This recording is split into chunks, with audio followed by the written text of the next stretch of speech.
Hello there, folks. How you doing? So we're here today talking about COVID-19 and Scottish independence. You know, basically, basically touches on both in this topic. So I was having a discussion with somebody on Twitter. Now, I also realize, folks, that obviously right now during COVID-19, that independence and everything isn't exactly a front burner issue. You know, it kind of has to take a back seat to what's going on in the world right now, obviously. But doesn't mean we, the people here, have it doesn't mean that we are not going to be sitting at home and still thinking about things and considering, what we want for our futures. People are going to be sitting at home watching their leaders, watching, everybody, and watching what's going on. And they're going to be judging how effective they are at dealing with this crisis. So as people are sitting home doing that, they can be evaluating which of these leaders they would like to carry forward after COVID-19, because this is going to be a measure, and we're going to see who's out there for the people and who's in it for themselves. It's going to become very evident, right? Okay. What we're going to be talking about today is the fact that this person I was discussing with was telling me about how wonderful Boris Johnson is and how wonderful everything is, and that they're really doing great things. And that sort of stuff, and that's fine. I mean, I have no problem with that. I have no issue with anybody that believes in Boris Johnson and or Westminster. It's just, I have something to say here today that kind of contradicts that in a big way. It really does. It contradicts that in a huge, huge way.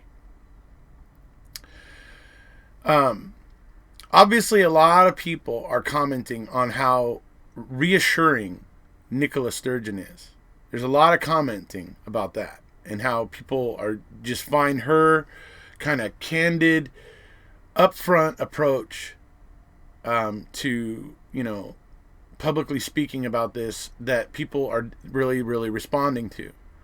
And so we were talking about that, and then the conversation got on to how great Boris and Westminster are and that sort of thing. So, like I say, I'm not here to say they're not great, they're not whatever. All I'm going to say is that a certain set of facts are going to be presented here, and you can do with them as you wish, right?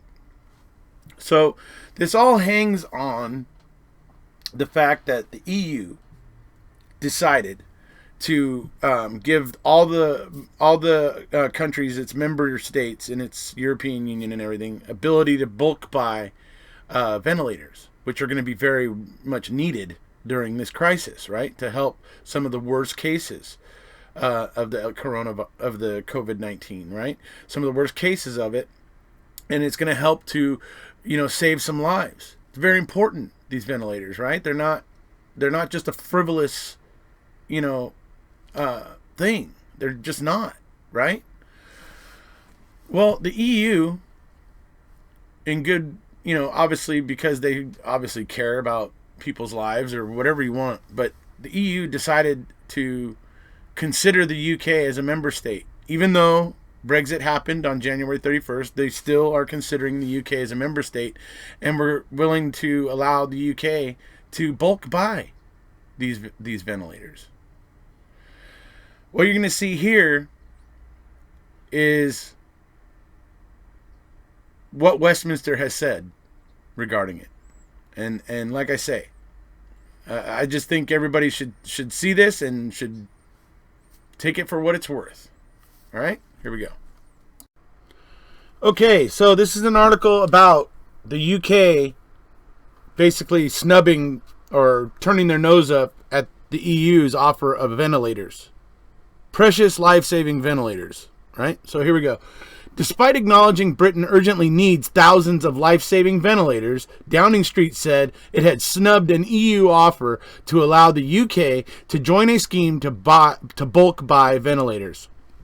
Okay, folks, the EU decided that they would continue to treat the UK as a partner state in the EU at this time so that they could buy these bulk buy these ventilators, right? So that's what the EU did, okay? Because they want to save lives, because they care about people. And so they knew that making these things available to as many people as possible was only going to save more lives, right? So the EU, in my mind, did a very wonderful thing here. But here we go. Other EU countries, including those where shortages of the vital lifesaver meant medics making life and death decisions over who to save from breathing difficulties from COVID-19, extended an offer to use bulk purchasing power to Britain. Boris Johnson was accused of putting Brexit over breathing. As his spokesperson said, the offer had been turned down as we are no longer part of the EU. The EU has decided to recognize you as a nation state, even though you left. Okay, so all right, here we go. Labour MP David Lammy responded, "Why on earth would we not take part in an EU scheme to produce ventilators that we were invited to be a part of? I sincerely hope there is a good reason and number 10 is not putting ideology ahead of people's lives." Downing Street's chaotic U-turn amid criticism. Then in what appeared to be a baffling U-turn amid growing criticism of the government's approach as the UK coronavirus death toll rose again, a Downing Street spokesman contradicted earlier insistence that Britain would not take part because it was an EU initiative, and instead insisted that Britain had missed out on the opportunity due to a communication problem. Are you freaking kidding me? Earlier in the day, a number 10 spokesman said, "Well, we are no longer members of the EU," when asked why the UK was rejecting the offer from the EU. It's an offer from the EU.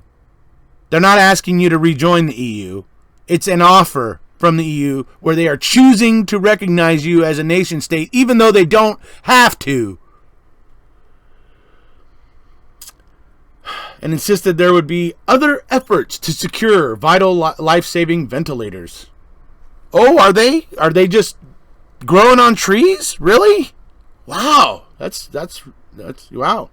Hey. Pressed if the decision was related to Brexit ideology, the spokesman said, "No, as I say, this is an area where we're making our own efforts." Our own efforts? What does that mean? What the hell does that mean? You had a chance to buy them. People are dying right now. And you had a chance to buy them. And you're talking about making our own efforts? You got any more? What kind of efforts are you making? What is it exactly that you're doing that's going to help bring ventilators, life-saving ventilators to the UK? So, really for me, when I see that right there, this is what bothers me about Westminster. Westminster has its head so far up its own backside that it missed this opportunity. And that means the UK misses it. This is why the Scots are better off taking their future into their own hands. Because they're gonna manage their own affairs with a bit more care than what's currently being given. Because currently, where the decisions are made,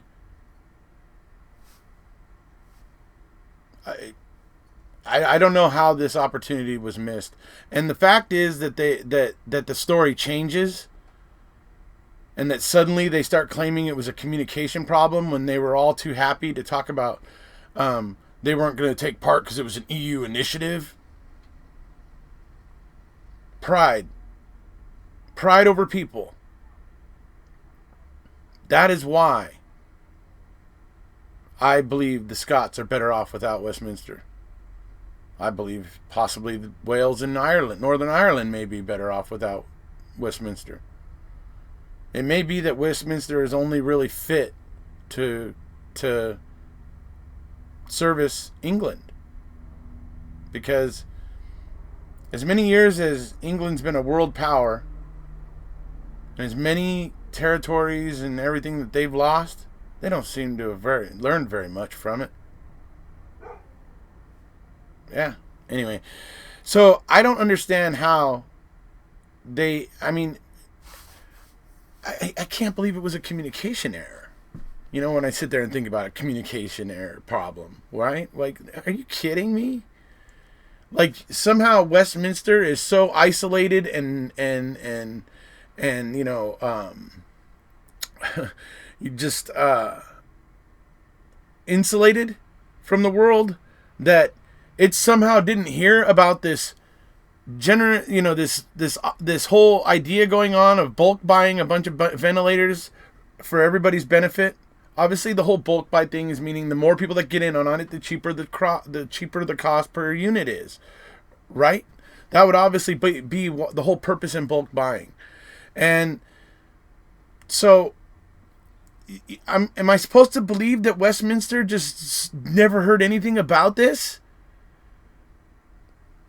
I mean, that's hard to believe. COVID-19 is happening right now. It's what everybody's talking about. And somehow I'm supposed to believe Westminster, by some communication problem, didn't, you know, it doesn't wash. It doesn't wash. It sounds like the original story is right. The original story is they were basically wanting to be proud, and they just wanted to snub the EU. Right? So if that's the policies, you know, that's just bizarre to me, because pride over people is not good. Really, really not good. And the thing is that not only if UK had participated, right? Not only would the UK get the benefit of cheaper ventilators by everybody buying in together, right? So that the cost per, I mean, I got to imagine it's the whole reason why bulk buying was going to be an effective thing, right? Because the more people that would buy, the less cost per unit, right? So not only could UK have been in on that, but they could have been part of it so that the costs got cheaper for everybody across the board. That's the way I see it. I see this as a huge, huge screw up. And whether it was ideology from Brexit, or whether it was actually somehow there was a failure in communication, that this news somehow never reached anybody's ear at Westminster.